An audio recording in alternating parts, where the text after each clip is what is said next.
And straight into our first session today. If you haven't ever witnessed Daniel Silke's amazing keynote sessions, then you're in for a treat.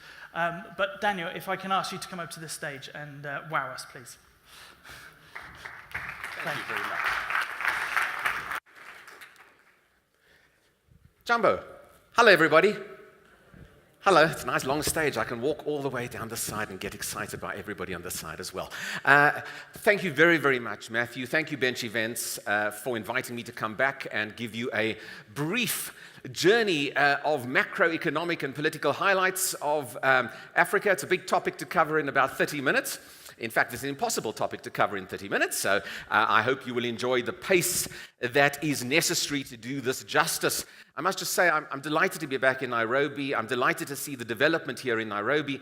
And I took a flight to get here from Cape Town, where I live, a new Kenya Airways direct service into Nairobi from Cape Town, which really does just epitomize the opening up of the continent. It epitomizes how a good airports company like ours in Cape Town, together with an expanding airline like Kenya Airways, can now provide these intra-African air services that simply didn't exist a couple of years ago. So I'm delighted that one can transport oneself on a physical manifestation of change across the African continent.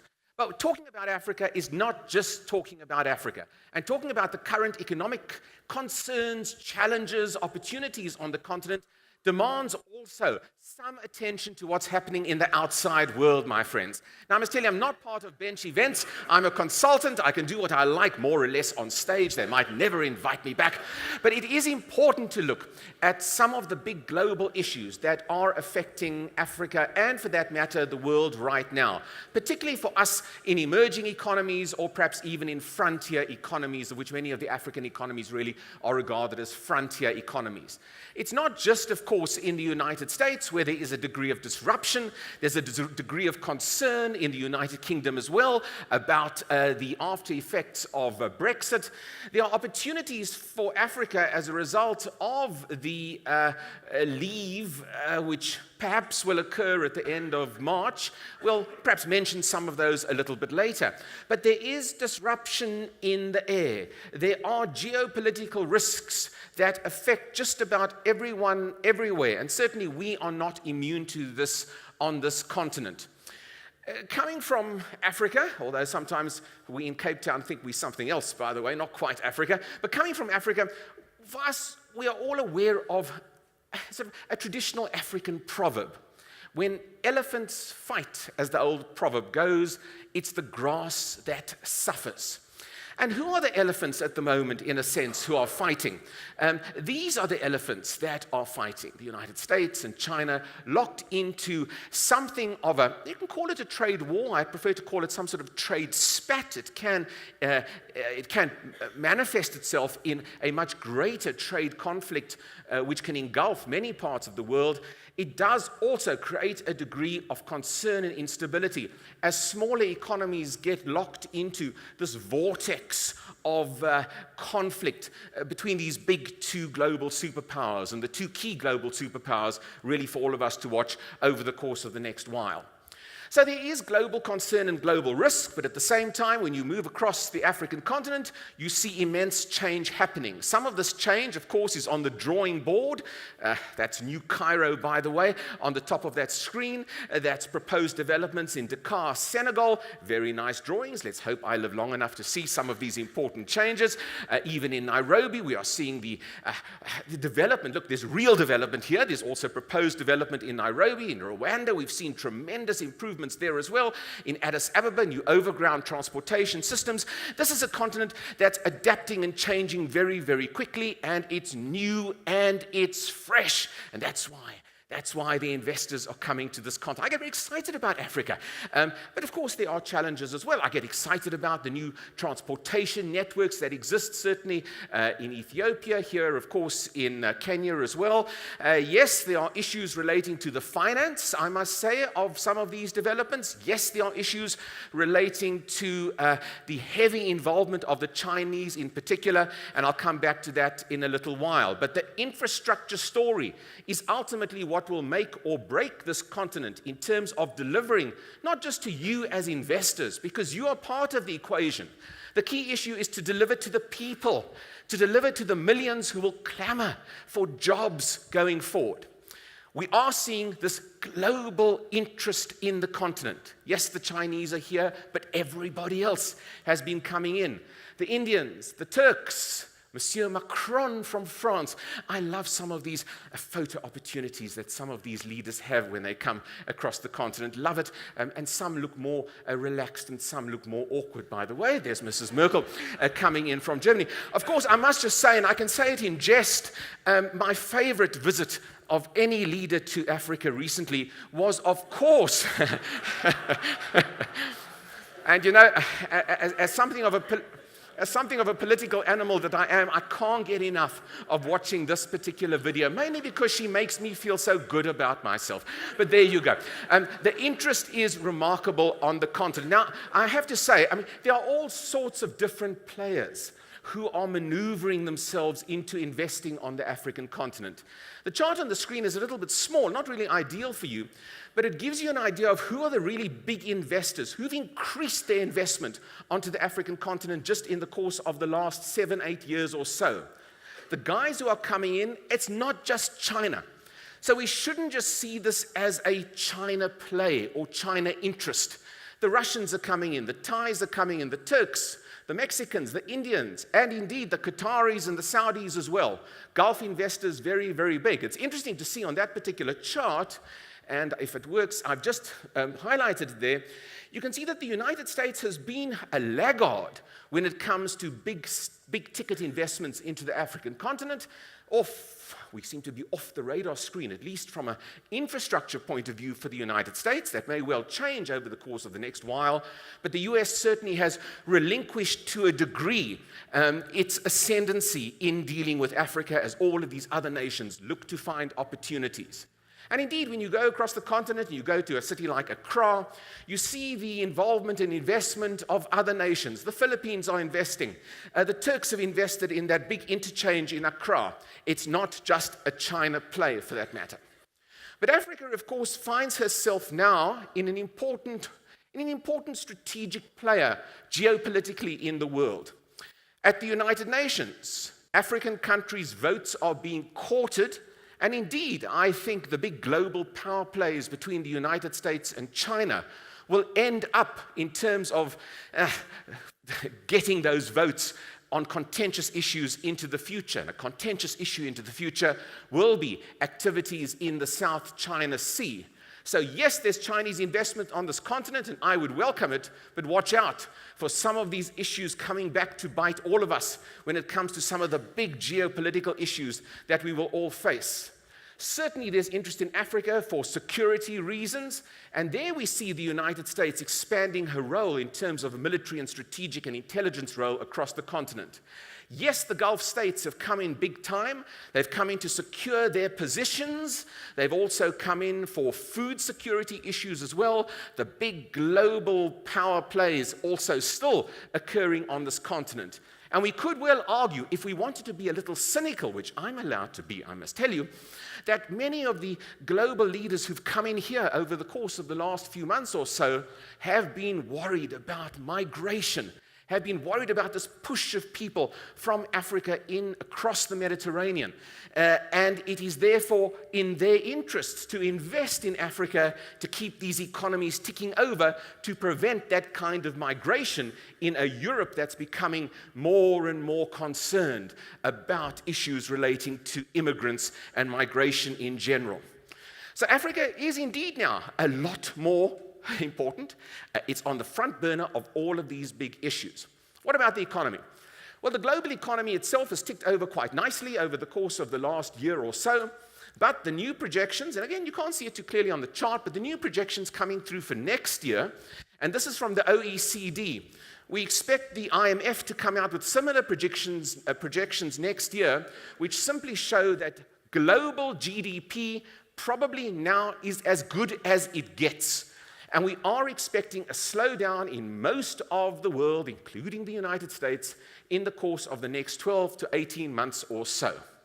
Across in emerging markets, though, yes, there may be a slowdown here and there, but the Indian economy is going to continue to be buoyant. The Chinese economy, relatively buoyant. I'll come back to that in a moment. A general slowdown across big markets across the world is expected over the course of the next year or so. So countries, particularly more vulnerable or smaller economies like some of the African economies, have to position themselves for what could be a global sort of mini turndown in the course of the next year or so. What's interesting, I think, is that Africa looks as though it's going to buck the trend when it comes to the expected plateauing of the global economy over the course of the next year. Indeed, when you look at the charts, and just have a look at this one, you can just see that Africa's growth for 2019 is expected to be at around 4.2%. Now, global growth for the next year or so is expected to be about 2.9%. So you guys, as investors, you're in the right place at the right time. As that global economy starts to slow, yes, the opportunities for greater returns on investment return to the African continent. And it's interesting, it's really a cycle. We saw 10, 15 years ago how the global credit crunch put pressure on markets in the West in particular, low rates of return on investment, and the desire to be more adventurous with capital injections. As that US economy grew, less of a desire to invest outside of the safer jurisdictions of the West. I think the slowdown that we are going to see by and large in the next year or two or three will ultimately be beneficial as investors again return to find good rates of return on investment, certainly in emerging and developing markets as well. Again, global growth for next year, 2.9%. Africa is going to buck that trend and will be the second fastest growing region in 2019 at just over 4% or so. The charts, of course, tell the story of an African recovery. We've gone through what has been, and I'll just here because the pointer doesn't work so well, we've gone through the sort of dip of 2016, which I'm pleased to say I got right when I addressed this audience a couple of years ago, and I warned about a downturn. I don't always get it right, by the way, but we have seen good increases across most of the regional economies over the course of the last year or so, and we are looking at sustained increases in economic growth over the course, again, over the 2019 period or so. The big GDP winners for 2017, I think you all know them, and many of you have been active in those jurisdictions. Certainly, I think you get the idea that, indeed, the Côte d'Ivoire, Ethiopia, Ghana, certainly here in Kenya, Rwanda, Senegal, all have been good success stories over 2017, and they've all shown, again, the green shoots of improvement going forward. On projections for this year and perhaps into next year, again, the winners, and there are some losers, by the way, but the winners really are going to be this sort of section of the graph here. Ethiopia is still going to do about 8% GDP growth. The Côte d'Ivoire still doing very well. Rwanda, Senegal, Tanzania, Ghana, Kenya again doing nicely. I hate to go to sort of the end of this particular chart because it includes my home country of South Africa, but the laggards, clearly, the laggards are those big economies, South Africa, Angola, and to a degree, Nigeria as well, whose economy still has yet to revive adequately. And those big economies have dragged down the overall African average over the course of the last year or so. If we sort of look forward for the next 10 years or so, which are the expected growth markets from an economic point of view, again, it's the usual suspects, I suppose, and what a pleasure it is for them to be the usual suspects.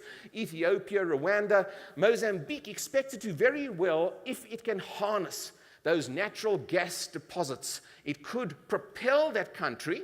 It's not just natural gas, but good governance is going to be needed to propel Mozambique to be in the top 10 or so. But again, Côte d'Ivoire, Senegal, Tanzania, Uganda, and of course Kenya, all looking at sustained, positive, and really, really good growth over the course of the next decade or so.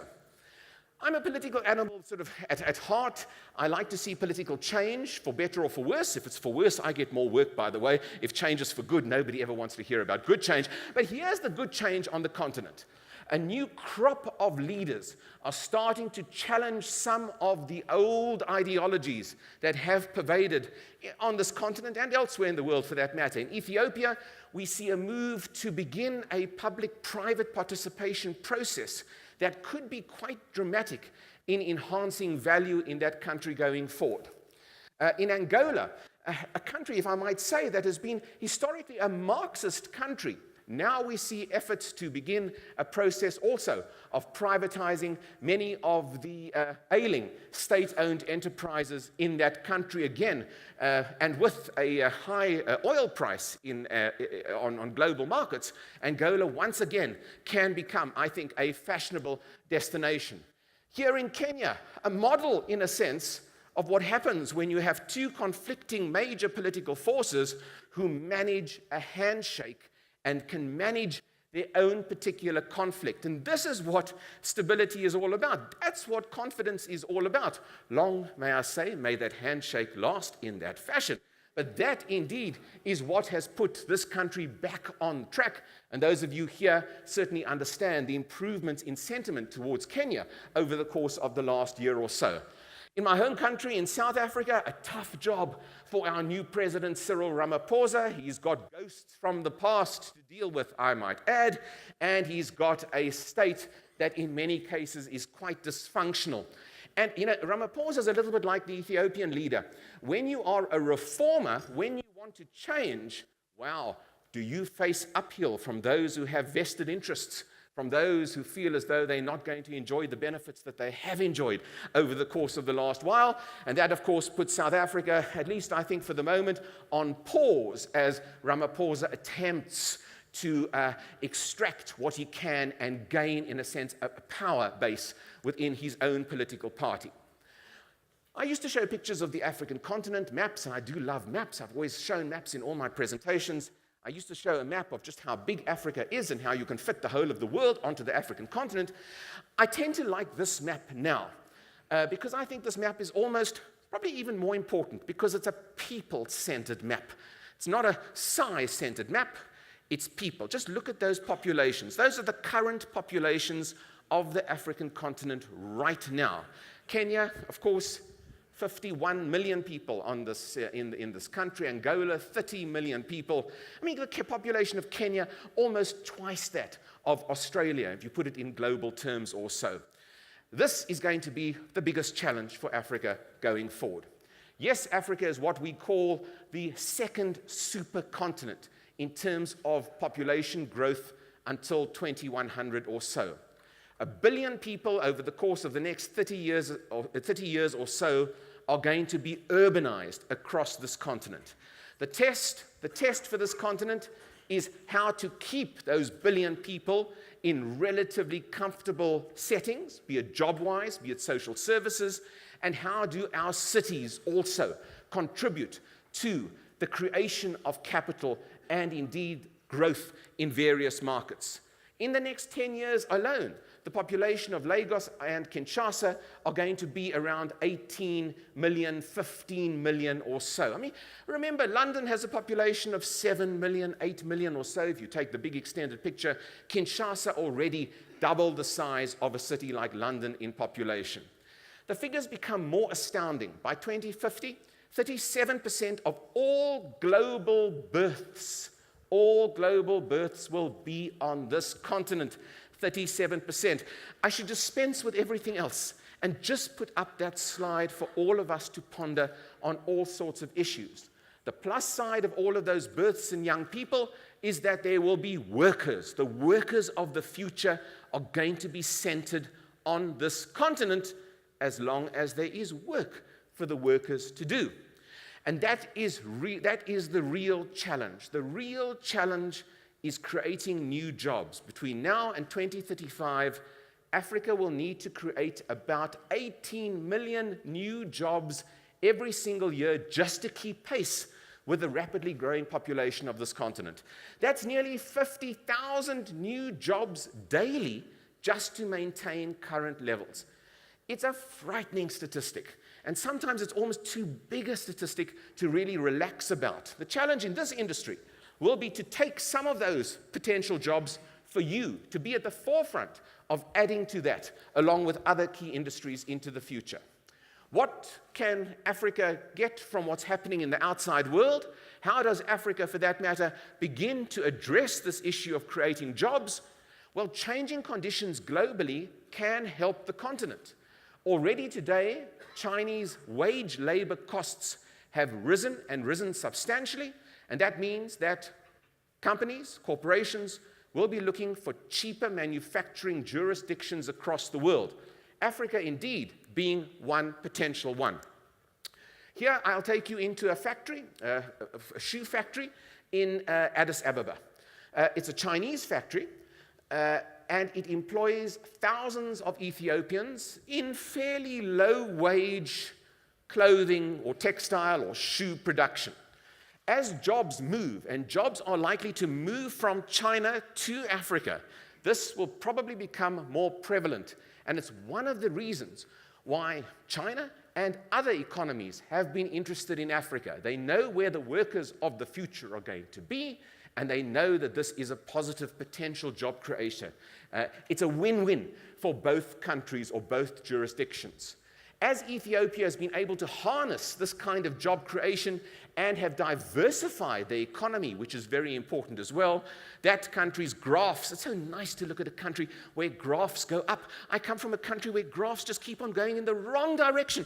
And, when I look at Ethiopia, the GDP has soared. FDI into Ethiopia soared as well over the course of the last decade. And, you can say what you like about Chinese FDI. It has been associated. It's been associated with debt, and I'll come back to that in a moment, but it has also been associated with growth, certainly in the Ethiopian case. So, there's good and bad in all of this. Yes, there are headwinds. The headwinds, of course, relate to the big global economic positions. The United States economy is now in its 9th year of GDP increase.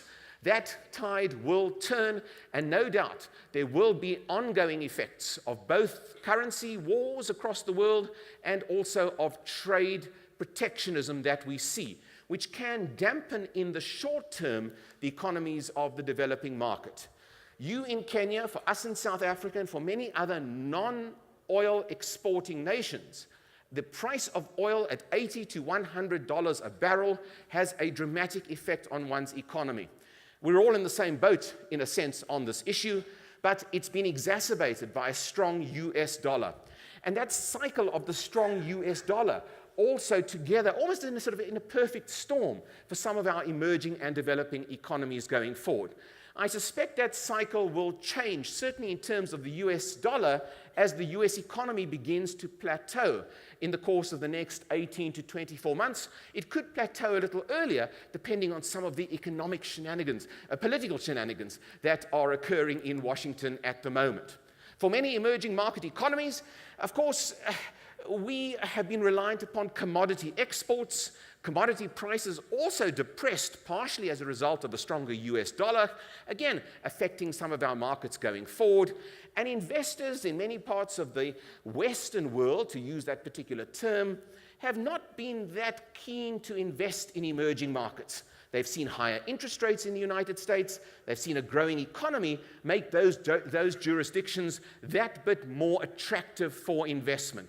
So it's been a battle for the emerging markets of this world, and this continent has felt it, of course. We've seen currency weakness. We've seen stock weakness as well over the course of the last year or so. In China, there's also, in a sense, a challenge. The trade wars, and what can we say about the sort of US-China spat? It may well be a strategy from the United States to try and dampen the rise of China going forward in a big picture geopolitical strategy board game that seems to be playing itself out. Yes, the trade protectionism that we see and the wars are beginning to have an impact on the Chinese economy. And it is important for us because we do a lot more business with China than we ever have. The Chinese GDP looks fairly solid at 6.5%, but if you drill down into some of the other Chinese stats, Chinese retail sales have been down, China's manufacturing has also been a lot more muted going forward, an indication of the effects of the trade tariffs. And from our point of view as well, the Chinese investment in infrastructure has flatlined and indeed has declined in the recent reporting period. And we, of course, gain traction from China, whether you're in Kenya, whether you're in South Africa, from the export from our countries to China of raw materials. If their infrastructure spend begins to drop, then indeed those imports from us also will tend to drop accordingly. So I think from the Chinese point of view, we need to watch this issue. And I always say to any government that I advise, or to any corporate, but mainly to governments, don't put all your eggs in one basket when it comes to looking at China. Look at that broad basket of investors who have interest, just in case that Chinese economy does become a little more strained as a result of what we've seen globally. Trade with Sub-Saharan Africa, between Sub-Saharan Africa and China, has been a little rocky over the course of the last reporting period there. And I think you can start to see, in a sense, the changing nature of the Chinese economy and these new pressures beginning to slow some exports back into China. What's positive, of course, is the Silk Road development, aptly named, I might add, the Silk Road development. I really like that from the Chinese, I must tell you, which can lock in, and I think this is important, certainly for our economies, it can lock in the whole of East Africa, in a sense, to this, well, it is a remarkable outreach from China. Now, there's political pullback on this from some countries. I must tell you, it's not going to be that easy for China just to have her say in the transportation of goods and services across so many jurisdictions. But the potential is to create a very large economic development zone that has the potential to be positive for these economies. But my big concern, I suppose, about Africa and the challenges remain in the current environment, high levels of debt. The balance sheet of so many African countries in terms of foreign currency public debt and local currency public debt are indeed a little troubling. For many of our economies, we shouldn't go higher than a 50 to 60% debt to GDP ratio, and you can just see that, let me not trip over myself, you can just see that in the case of Mövenpick, Ghana, Gabon, even here in Kenya, issues relating to excessive debt begin to be troublesome, and they're troublesome also for foreign investors looking to come in. And I think we must flag this issue indeed. The issuance of African Eurobonds has been huge. African countries with fast-growing debt, Congo and Equatorial Guinea, Zambia, a problematic country in terms of its debt, as great as it is, we have to flag these issues and watch them quite carefully. And I just wanted to show you this particular statistic from the Institute for Security Studies from South Africa, which showed that in 2014, before the surge in Chinese finance, 15 African countries had IMF loans with a total of $5 billion US. Today, 20 African countries have loans totaling $15 billion. So there is, in a sense, a strange correlation and a danger, and I just issue it as a warning. If you get into too much debt with China, that can also come back to haunt you. And the IMF have seen many, many African countries knocking on their door as a result. The positives, of course, in my view, generally outweigh many of these issues that I've flagged. Africa is opening for business. That single African air transport market starting at last. And my example from Cape Town to Kenya, in part an example of that. Ease of travel across this continent has improved tremendously, notwithstanding some visa bottlenecks here and there, and these large airlines. And I get jealous because our own airline back in South Africa can't quite compete anymore, I must tell you. But these airlines starting to open up the continent and starting to provide intra-Africa transportation. New airports and new facilities in Ghana have contributed to an improvement in receipts and arrivals across the African continent. International tourist arrivals into this continent growing at an incredibly fast pace. Tourist arrivals, the most in the world in 2017, and in terms of tourism receipts across the across the world, commensurate with Europe and the Middle East in 2017. Again, you're in the right place at the right time. You learn more about the hotel pipeline on the continent over the course of the next 3 days or so. Again, we are seeing continued and sustained interest in terms of the pipeline across the country, across the continent.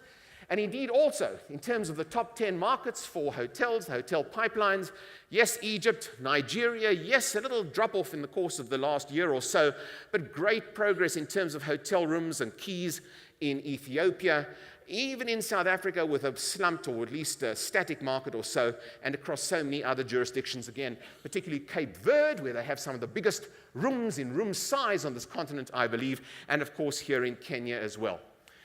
We are all here because we believe the markets are going to grow. We are all here because we believe that consumerism and disposable income is likely to increase, providing our Africans with greater travel opportunities and imperatives to do business. And for a continent, we are beginning to address those bottlenecks in terms of the continental free trade area that I believe can contribute to greater cooperation across this amazing continent. I should get out more. I get very excited about some of these issues. I just see the progress taking place. The big issue to me is going to be, can we create an environment in which we trade with each other? I've been saying this for years. I've been pulling out my hair. That's why there's not much more hair left on my head, because I want us to trade with each other. And at last, we are seeing green shoots in terms of creating an enabling environment for this. Clearly, we need better infrastructure. Clearly, we need an improvement in the ease of doing business. And again, we see Kenya, by the way, ranked second in the Ernst & Young Africa Attractiveness Index, only beaten by Morocco. There's something for Kenya to aim at in the course of the next year or so. But generally speaking, the better the infrastructure, the better the correlation with ease of doing business across the continent. And we are seeing substantial changes again. And again, it's the same countries. It's Côte d'Ivoire, it's Rwanda, it's Kenya, it's even South Africa for that matter, and I'm pleased to see on this particular chart. I'm getting to the end of the presentation, and I think what's important to understand is that we are in a transitory phase across the continent. We are moving from low-wage-based agricultural employment to something else, to a mix of manufacturing, to a mix of services employment across this continent. And that's what's important to me going forward. We see that government services, transportation services, construction services, business services, retail, and manufacturing are now starting to change the dynamic of the employment and productivity sectors across Africa. We're shifting from agriculture, as important as it is, but we're shifting and diversifying, which I particularly like, but agriculture to me remains an incredible pivotal item, particularly for a country like Kenya going forward as well. So for our continent, a mix of factors have to be in place. And I suspect we are working on all of them. From an entrepreneurial and business growth base, to improving our institutions and governance, to integrating the continent regionally, to agricultural production, and indeed better IT and high-tech aspects of that, to creating an enabling environment for the millions who will be born and working on this continent for the next 10 years, and also, of course, to look at issues regarding inclusive growth and security. All of these factors together, important in terms of putting the puzzle together. And that's why I like this continent. Yes, for all of us who've looked at Africa for years, we can call it a risky continent. Is it really that risky anymore? I think there are those who find it now the next best thing, the next best alternative, the next growth phase, and the switch, I believe, to investment in Africa is on. The switch ain't off, my friends. It's on, firmly on. Welcome to this conference. I'm delighted to be here. Thank you.